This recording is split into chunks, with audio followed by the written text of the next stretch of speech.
In this lesson, we cover expressing disagreement to argue effectively in English. By learning these 38 different phrases and expressions to express disagreement, you'll know how to stand up for yourself in any argument you have in English.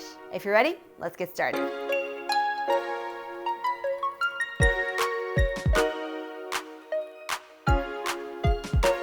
It can be a bit frustrating to have an argument in English, but also frustrating if you don't have the words, the vocabulary, or the phrases to express that frustration and disagreement. So the goal here is for these 38 phrases to help you. 1. That is patently false. You use this when someone makes a bold accusation and it's simply not true whatsoever. And so you'd say, that's patently false. That's patently false. Or that's patently false. And proceed to show them why. 2. I'd beg to differ. This is a polite way to say that you don't really see eye to eye with them on this topic. So after the person makes their point, you can share your own opinion and say that you'd beg to differ. 3, absolutely not. So it's self-explanatory. You would say this when you 100% disagree with someone and also when you are calling their bluff. You're calling them out on their mistake. 4, I completely disagree with that statement. Also straightforward. This can be used in business situations. Say, for instance, you're in a meeting and you disagree with the popular opinion. You'd say, well, I completely disagree with that statement. 5, no way. You would say this in more informal, casual situations. It's when you really don't agree with the person and you think there's not a chance of this. As in, no way the company is selling stock. 6, I get where you're coming from, but... Okay, so this is a nice way and a kind way to show empathy. I like this one a lot because you're validating the person's opinion, but you're also providing your own counter argument in the hopes that they can eventually see it your way and see where you're coming from by thinking this. 7, while I sort of see your point, here's where you lost me. This is also a polite way of disagreeing. Again, it's saying that you are trying to understand their opinion, but it's a bit faulty and you proceed to point out their flaws in the argument. Think of it as you're giving them a lesson in forming a stronger argument. So in some ways, it's educational, right? 8, not a chance that's right. A longer version of no way. It's a bit direct, that's for sure, and you're basically saying that you don't believe in the credibility of the argument. You're challenging them on its validity. And as a rebuttal, they might provide data and evidence to say why they actually have a strong argument. 9, it's not necessarily that way. Okay, so you're being open to the possibility that it might not be the way that they say it is, but you're not convinced. So you're open to changing your mind. 10, not quite, you see. This can be formal or informal. It's a polite way of refuting their statement or their claim and then telling them why. 11, I am diametrically opposed to that viewpoint. Here's why. Okay, so to be diametrically opposed to something is just a fancy way of saying to be in complete disagreement with something. And so you're telling them that you don't agree and that you're ready to back up your statement with evidence. And you're hoping that they're going to do the same. 12, I can't agree with that. Okay, so it's pretty direct, right? And it's a good way of saying you disagree, but it's also rather straightforward. So you might see that more in like a business context. 13, we don't see eye to eye here. Or we don't see eye to eye on this. This is a great expression to use in disagreements, both formally and in informal settings, and it means that you recognize that you're both going to disagree with each other, and that's just the fact, because neither of you are going to change your mind on this. When you see eye to eye on something, you agree, right? Imagine looking at someone just directly in front of you and you see eye to eye on something with them. And the opposite is to disagree. 14, I don't think we're on the same page with this. So to be on the same page as someone else means that you are following them, you agree with them, and you see eye to eye on something. But when you're not on the same page, then it means you don't agree and you can't agree. 15, I wholeheartedly disagree. So you disagree with your whole heart, right? Wholeheartedly. This shows how much you disagree. It's wholeheartedly, with the entirety of your heart, and fully disagreeing with them. So it's kind of like diametrically opposed. It's got a lot of force behind it. 16, that's not a valid argument. The follow-up to that would be to say why it's not a valid argument. And so the listener and fellow debater would expect you to back up your statement as to why the other person's argument is invalid. 17, can you back that statement up? So here you're challenging the person to provide any data, any facts, any information or evidence to support their argument or to back up their claims. So it's a challenge. 18, that doesn't seem right. You're basing it on a hunch, on a feeling, on a gut intuition that something just doesn't add up. There's something missing here. And so this might encourage them to speak up and say something to make you change your mind. Of course, if you're open to changing your mind and being persuaded. 19, one of us has got it all wrong.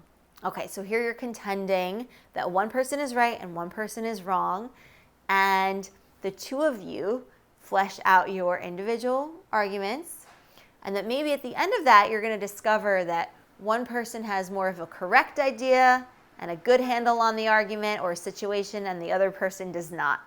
So there's that sense there that one person has it, the other doesn't. 20, must we agree on this?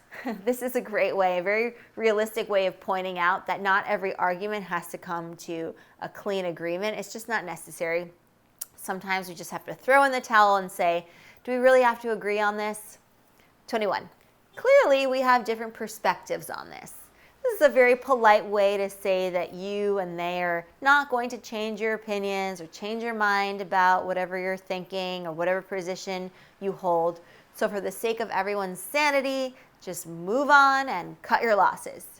22, let's take a timeout and circle back later. So you probably will hear this more in business settings, more professional situations, and it could even be something someone says during a meeting with several people, and maybe a few people start disagreeing with the others, and there's tension that's starting to rise. And to prevent the situation from getting any worse, somebody might say, let's take a timeout and circle back later. Meaning we're going to revisit this once everyone has had a chance to cool their jets, meaning to calm down. Maybe a little walk around the park or the block or getting a cup of coffee will calm people down. 23, let's agree to disagree. Friends might say this to one another, and it's a great way because it shows that your friendship to them is more important than winning any argument could be or proving that you're right.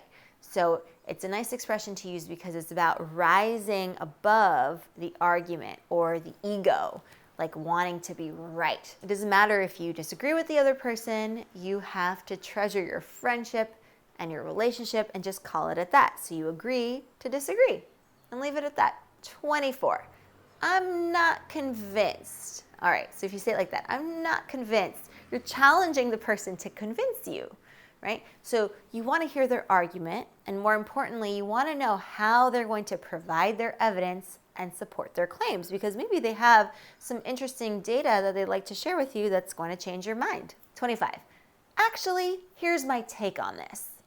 This is a kind way of showing you disagree with the person and why they should listen to your perspective to understand your side of the argument. Because maybe you did a lot of research on this topic and you've got a lot of good evidence. 26, I get what you're saying. However, another great way of validating your conversation partner or the person that you're arguing with while also pointing out what you have to say on the matter, because your voice, your opinion also matters. 27, I agreed until you said, this one is similar to the one you lost me at, because This is a great way to say that you might agree with parts of their argument, a few things here and there, but there are some flaws that you can't ignore, and those are problematic.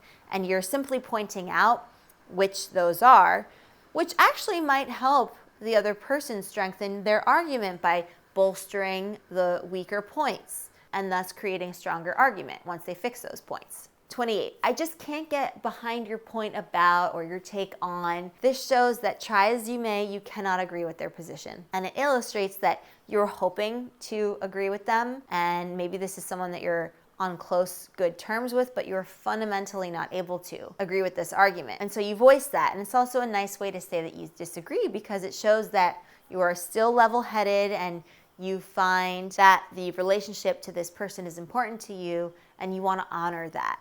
Right? Just because you disagree on something doesn't mean you're just going to not be friends with them anymore. 29, you have no idea what you're talking about. All right, this is a little bit rude. It comes off as a little bit combative and aggressive and a little bit mean. So it's probably best to steer clear of this one because it might do more harm than good. But just a heads up so that you know what it means. 30, you have no basis to say that. All right, this one is also a little bit rude and menacing. It might spark further conflict, which is not something we want to do. But you are pointing out that they have insulted you in some way and you're hurt by it. So you're calling into question their credibility as well. And by expressing your hurt, they can maybe rectify that. 31, you're basing your argument on unsolid ground. This is pointing out that the person made a bold, big claim, but their argument doesn't stand a chance because it's on unsolid ground, meaning it's a weak argument. It doesn't have any data to back it up, no evidence, no supporting claims.